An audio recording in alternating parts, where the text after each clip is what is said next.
Señor omnipotente, siempre el labio mío lores te dará. Santo, santo, santo, te adoro reverente, Dios en tres personas, bendita Trinidad.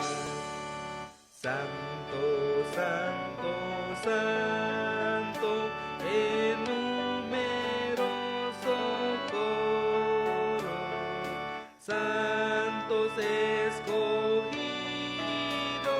te adoran sin cesar,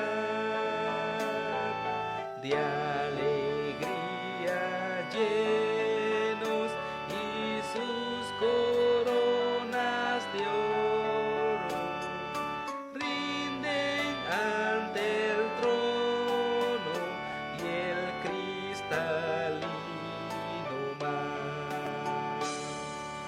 Santo, santo, santo, la inmensa muchedumbre de ángeles que cumplen tu santa voluntad,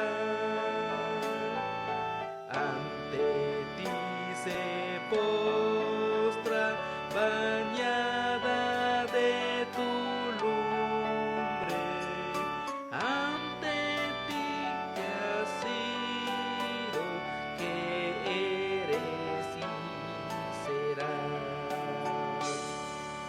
Santo, santo, santo, por más que estés velado e imposible sea tu gloria contemplar.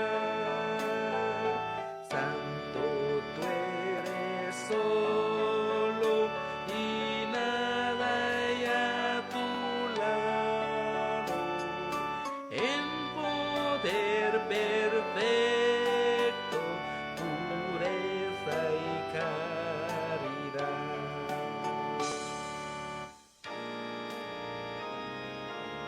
Santo, santo, santo, la gloria de tu nombre vemos en tus obras, en cielo, tierra y mar.